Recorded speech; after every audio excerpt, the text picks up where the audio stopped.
The Lion Inside by Rachel Bright. In a dry, dusty place where the sand sparkled gold, stood a mighty flat rock, all craggy and old.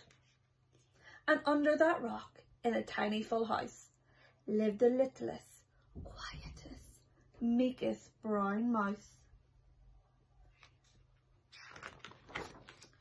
He was so very tiny, so incredibly small, that nobody noticed him ever at all.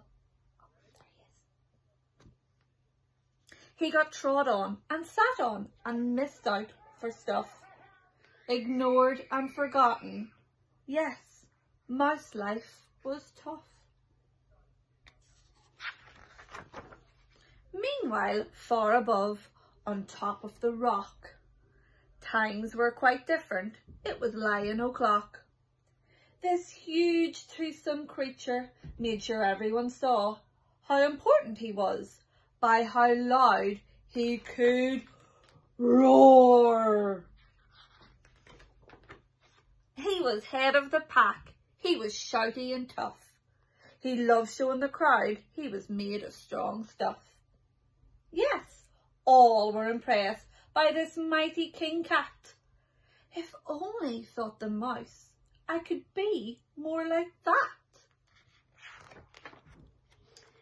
Then, late one dark night, in his Minnie Mouse bed, the clever thought popped into his head. He jumped from the covers and held up a paw.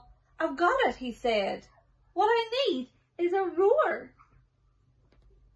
I mean, what if this mouse with the weeniest squeak was a little more grrr and a little less meek? Well, he'd still be the smallest of fuzzy brown mice, but he'd make friends and join in, and life would be nice. Yes, thought the mouse, I must find out how. I will learn how to roar, and I will learn it now.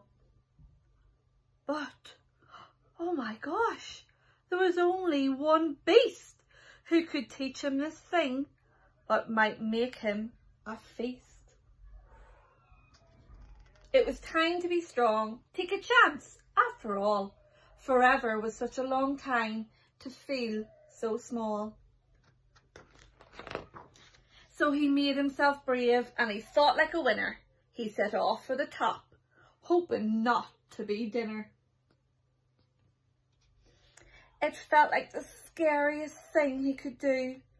But if you want things to change, you first have to change you. The further he climbed, the closer he got to the slumbering lion reclining on top. Then, at last, as he stood on his tippity toes, he found himself suddenly nose to nose. Pardon me. Wake up, Mr. Lion. You've got company. Squeak, Mr. Lion. What I've come to you for is squeak. Do you think you could teach me your roar? A silence befell that twinkling plain. Lion opened his eyes and puffed out his mane. Time slowed right down. Why, it felt like a week.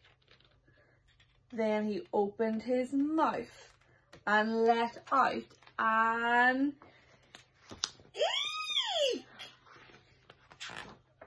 The lion was shaking, his paws all a fumble. He was backing away with a scrambling tumble. Don't hurt me, he whimpered. Oh, try to be nice.